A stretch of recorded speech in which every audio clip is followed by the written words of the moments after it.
G'day guys and welcome back. Today we're doing another review of something that I have. This is a bit of a recent addition, only a few weeks old. So today we will be taking a look at the Nikon D3400, but we're not having any of the regular Nikon kit lenses because this is a second-hand camera.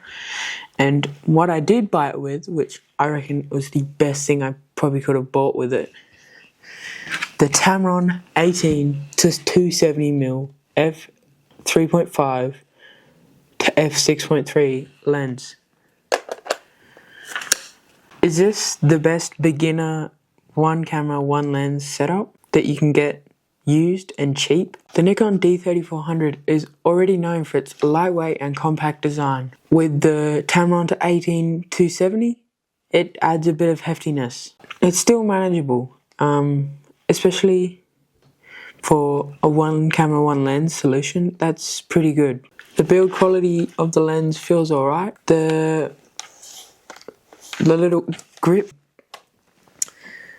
to twist the focal length, there's a little bit of a gap in it, but for the price I got it as, I'm not complaining about anything. Yeah, so the build quality feels alright, feels pretty good.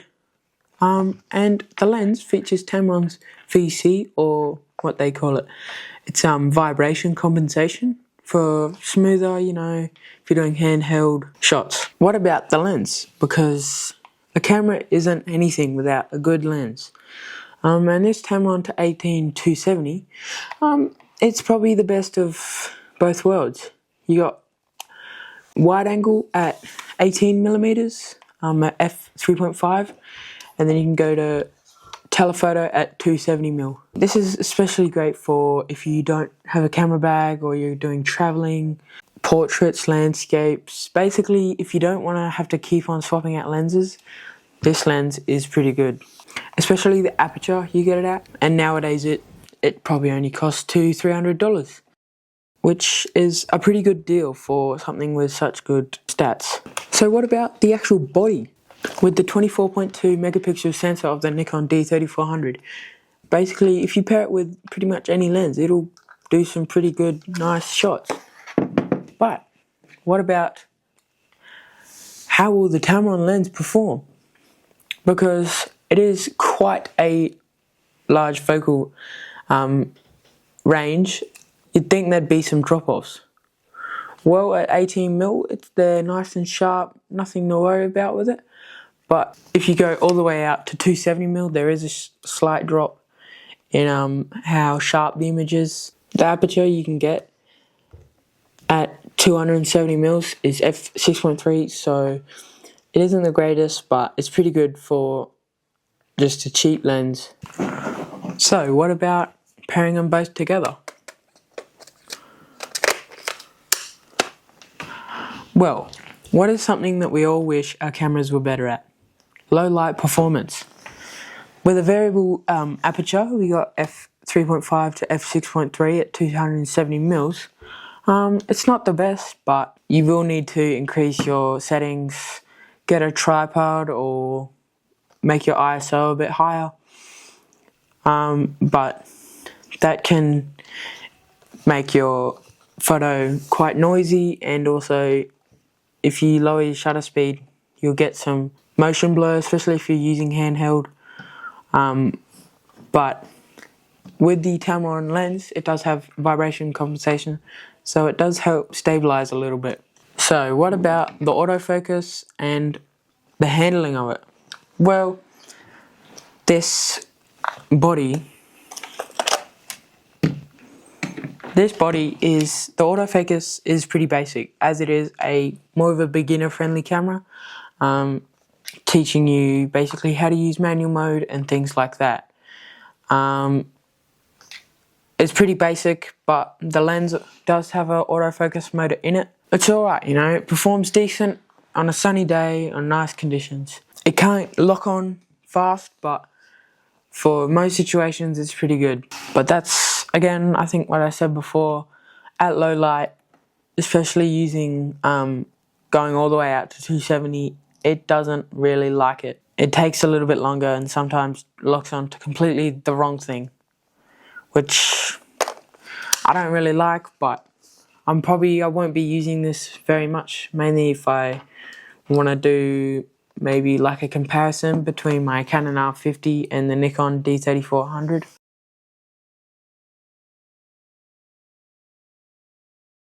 How is this camera like?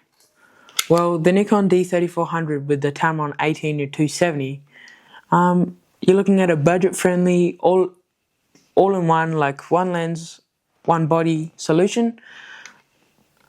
It's pretty good for basically anything you need.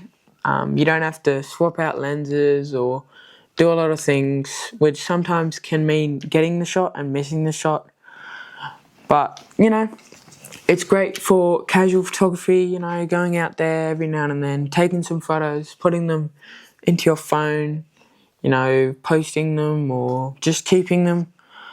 But if you do need a little bit better low light performance, or you want to get ultra sharp images, maybe this isn't the best combo. Maybe you need a bit of a better zoom lens, which goes, you know, maybe from 200 to 400 or something a bit easier than that. Yeah, but anyway, this is the review of the Nikon D3400 and the Tamron 18-270 f3.5 to 6.3 lens.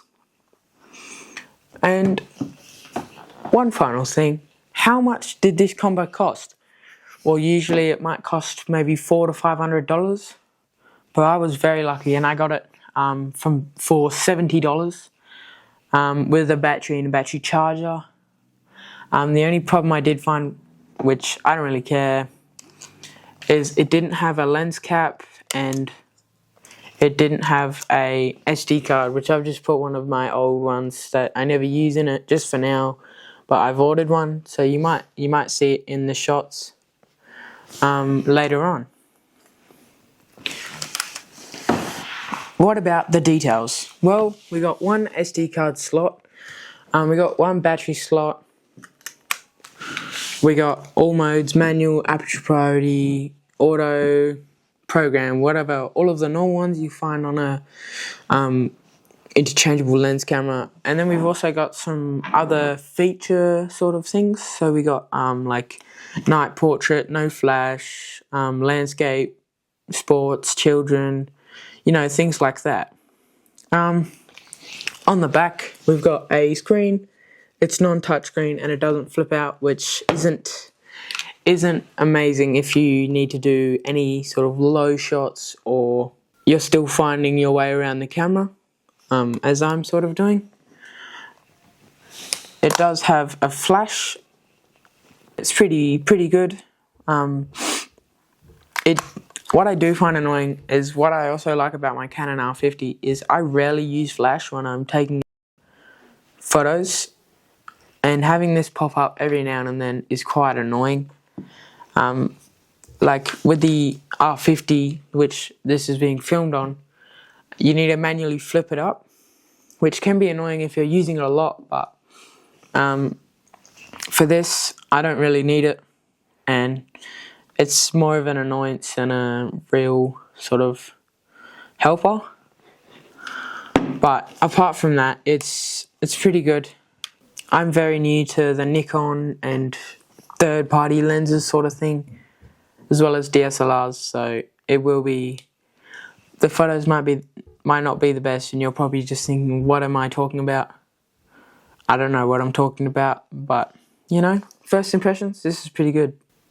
Thanks for watching, as it really helps, and I appreciate it when you guys watch, but also comment and stuff like that. I probably will have some other things about maybe this camera, maybe comparisons, photos, comparison between my R50, the D3400, and then I've also got a little tiny Sony point and shoot camera, which I never really use. It just sort of sits in a bag, but I sometimes do that for comparisons, as well as maybe even my iPhone, which that might happen maybe we should do like a 4-way review. It'll be very lopsided. Maybe point and shoot, DSLR, mirrorless, and then also iPhone camera comparison. Let's see how it goes.